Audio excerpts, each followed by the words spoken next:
comments, please raise your hand and we'll get you a mic. Patrick, we'll start with you, and then we'll go to Wes. Omari, Coach Hyde was in here and said that you guys got, a dose of reality is the way he put it this morning, sort of resetting for the week. You guys playing for Coach Garner, I guess it was maybe a harder dose of reality maybe than some of the other position groups. Just what was the meetings like this morning, so sort of get everything on the page from Alabama? Yeah, I mean this morning with Coach G, it was just he congratulated us and he was just happy for us, telling us how proud he was. And right after that, he immediately said, "Yeah, let's watch this film, make those corrections, and just get ready for this upcoming week." And that's something that we, like Coach Hypo said, we in our team meeting we looked at the corrections, went through our whole little thing of what we do, and we just focused on our next opponent. Wes and then Vince. Omari, when y'all look at the film and broke that down from that game, obviously, Alabama's got some of the best players in the country on offense. How much of that stuff was them just making plays, and how much of it was stuff where you're like, okay, we could have done this better? Yeah, it was a lot of like I always come in here and say, a lot of small details that we saw that we were blessed with them just not making that play at that time, because we made a lot of mistakes as well. But it was just, we know that we focused on, we know there was a great team coming in, and we just really harped on those small details coming into the week. And we saw on film that it's still a lot of things that we got to get better at, and we still got to grow as a team, and that's really what we focus on going into this next game, which is the biggest game. Mark, just from your perspective, what the celebration afterwards, the fans, the rushing onto the field, the goalposts leaving the stadium, and all that, how do you kind of summarize it? It's lost for words, honestly. Like, just seeing all that, like all the videos and things like that, it's just like, wow, I was really a part of that, like a part of history like that.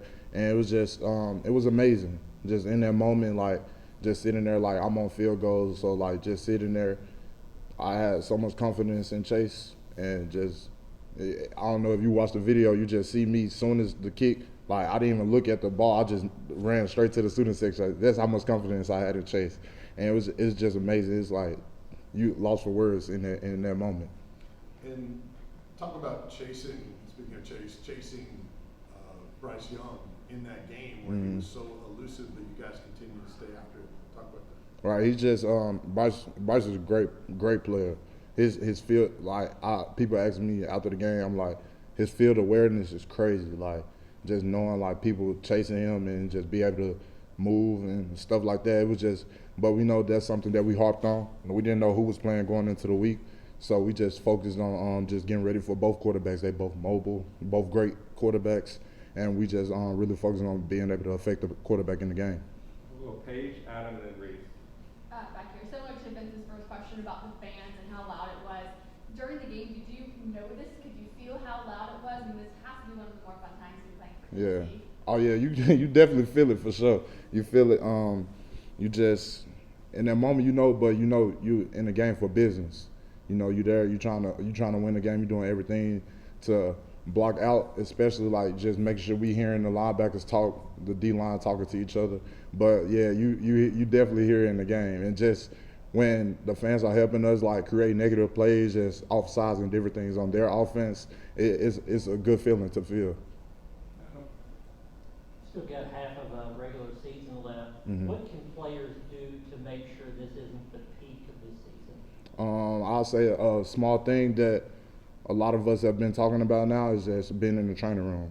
We know that it's a long season. We just halfway through it, and we just, you have players banged up and things like that, but you just got to continue to be in the training room. That's something Coach G has preached to us too, as well, just as a D-line group. You want to live in the training room. You want to get, because that's how you protect your body. That's how you continue to play these long seasons like that. And the best teams obviously can keep focus over the long run of the season. Do you accept that challenge is that it's not easy, that it is difficult to keep focus for 6 more weeks at least? Well, I feel that if it's something that you really want to do and you're trying to get to where you want to go, it's easy to keep focused, because especially when you got people around you continuing to push you and y'all have the same common goal, it's easy to keep focused because you're pulling for the people around you and not just what you want to do. Reese. Omari, going back to Vince's question, Bryce Young obviously elusive. It seemed like you guys the backfield at the time when you finally got that lone sack in that Mhm. game. What was the relief to finally bring him down Yeah. back there? It was just, it was a good feeling. I knew that was just a play in the game. That the way I think it was just another play in the game that we just trying to finish the game off, trying to do everything we can to win the game. And it was a play needs to be made by somebody, and it's always out there. So making a sack like that, it's just I'm ready to make another one. Just getting back on the line, just continuing to play and just trying to finish the game off. Ryan, and then Patrick. Omari, I saw pictures where a lot of you guys posted pictures of Peyton Manning and some of the Mhm. other former balls that were in the locker room. Do any of those guys talk to the team or talk to you individually and just what they say about how much that game meant to them? Yeah, I just I got a chance. I talked with Al Wilson, and it's just he was so happy for us, like just being able to like just get a win like that. He was happy for everybody on the team. I was just talking to him afterwards, and he was just telling us how to keep going. He was like, don't be satisfied right now, and we can't be satisfied. We know that's a great win for our program, and that tradition against two great teams like that. But we know we got to keep going. We got to be 1-0 every week. Patrick. Omari, you talked about chasing Bryce around. You had the one play where they reviewed it for targeting. Mhm. When they were looking at it, were you nervous? Did you think you were okay? Kind of, what was your thought process there about that play?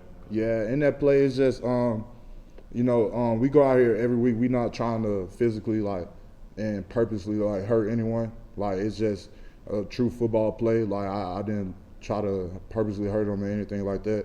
And so it's just really in that play, in that moment, I was like, I really didn't know it was like being reviewed until like we were in the huddle and Coach G was like talking to me about it. I was like, I didn't really feel like I had did anything, but like no, like we're not going out here like purposely like doing anything or nothing like that to hurt anyone. So I just felt like I just tried to make a football play and get a good hit on the quarterback.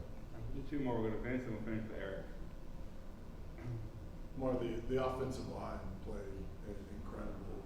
I know you went up against them a lot in practice. Did you kind of see them coming together like this to this level against that kind of opponent? Yeah, they have been gelling, and they've been gelling. We see it all the time just in our group work.